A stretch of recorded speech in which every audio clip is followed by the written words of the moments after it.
os principais erros financeiros que os pequenos empresários cometem, primeiro é não medir, improvisar, improvisam bastante. Quando está ganhando dinheiro, acreditam que são excelentes empresários. Quando não está ganhando dinheiro, ficam desesperados, achando que é o concorrente que é desonesto. Mas o pequeno empresário que medir é uma arte, ele consegue sempre melhores resultados e potencializa mais. Nós podemos ver casos onde, ao passar a dimensionar a operação, ele consegue verificar aonde tem pontos que ele está jogando o recurso fora. Então, medir é uma necessidade básica, por menor que seja o seu negócio. Tenha um sistema de medição, tenha uma forma de controlar, para que você saiba exatamente o que está fazendo. Claro, não é simplesmente ver quanto que entrou e quanto que saiu, isso não é medir. Isso não dá uma dimensão adequada. É importante ter noção básica disso, o que é uma venda com qualidade, quais são os custos que ela carrega junto, porque toda venda leva junto imposto, comissão, leva junto uma série de custos, o próprio produto, se for uma venda de produtos, se for uma indústria, tem ali o produto manufaturado, ele vai carregar isso junto. Então, a venda mesmo que sobra para você não é o que você vende, é o que você vende deduzindo os custos que vão juntos com a venda. Claro, com esse valor você vai pagar as suas despesas fixas. Eu sempre trago isso como um conceito essencial. Saber quanto que é a sua despesa fixa, ter noção dessa despesa, saber o que ela impacta no seu negócio, se a sua empresa é enxuta, se a sua empresa é inchada. Então, medir é uma necessidade básica. Qual é a outra? Além de medir, é fazer a estratégia adequada para a lucratividade. É saber dimensionar exatamente o quanto está bom para você. Se você não sabe o que está bom para você, qualquer resultado serve. Quantos empresários eu vejo dizendo, eu estou feliz, paguei minhas contas em dia. Isso é uma meta muito pobre, né? Está feliz, pagou as contas em dia. A meta nobre, estou feliz porque além de estar com a empresa num nível de lucratividade adequada, estou remunerando o capital aplicado, estou tendo uma boa rentabilidade, estou distribuindo lucro para os sócios, para que os sócios consigam ter uma liberdade financeira em algum momento. Porque a empresa existe para trazer de volta algo, além de oferecer algo de qualidade para a sociedade. Então, dimensionar, medir, estrategiar para saber qual realmente é o resultado que você almeja. Dimensionar, você sabe a história. Estrategiar, você inventa a história. E dimensionar, você delimita situações. Tem metas e tem tetos. Meta de venda, meta de lucro e teto de despesa. Dimensionou, história. Estrategiar, você vai definir o seu futuro e vai medindo o passado com o futuro para ver se os dois se encontram. O pequeno empresário pode fazer isso de forma simples, não precisa de sistemas complexos para isso. Mas é importante investir tempo no planejamento. Planejar, dimensionar, estrategiar. As consequências de não dimensionar, de não estrategiar num bom planejamento é empresas caminhando para a insolvência. É empresas que às vezes estão muito bem, mas elas estão apenas angariando resultados provisórios, não têm longevidade. E aí a consequência é desastrosa. Conheço isso muito, muito, muito.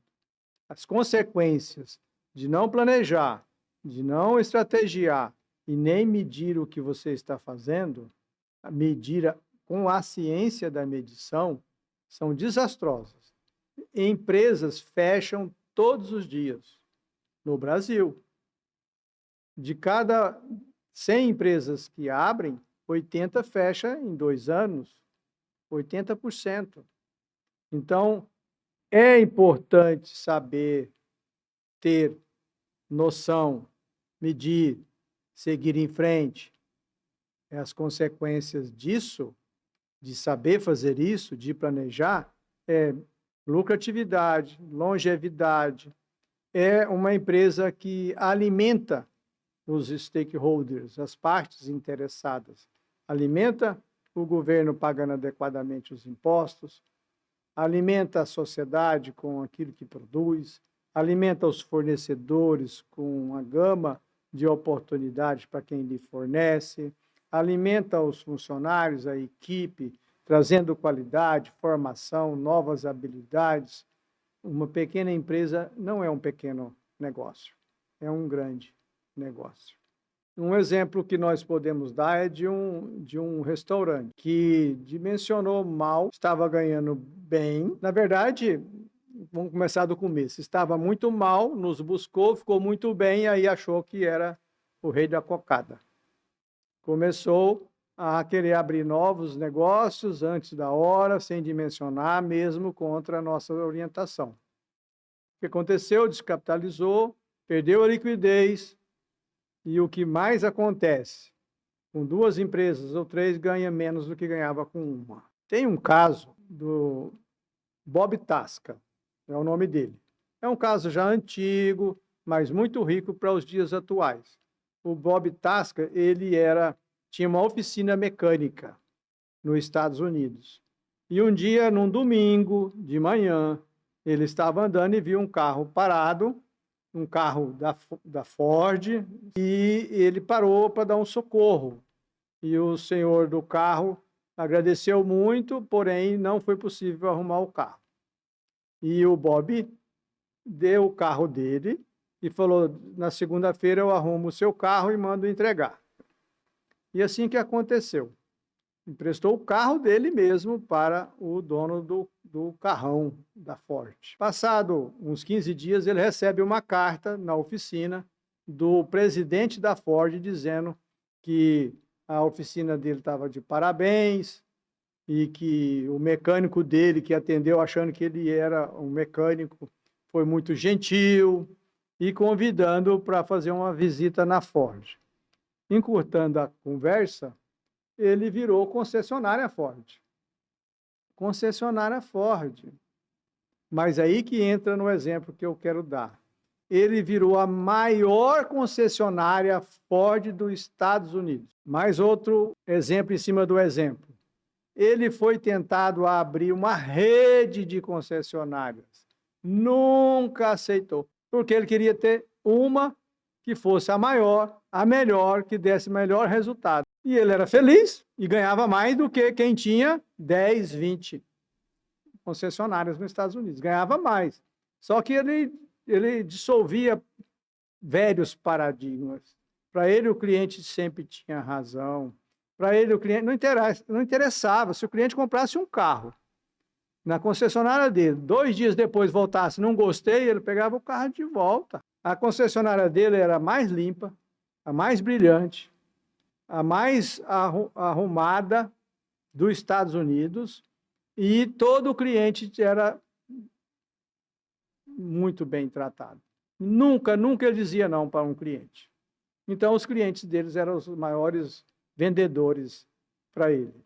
Então, o que isso está trazendo para nós? Existem condições de você ser excelente tendo uma única loja. Ah, não pode ter mais loja? Pode, mas escolha o seu propósito, escolha a sua vida.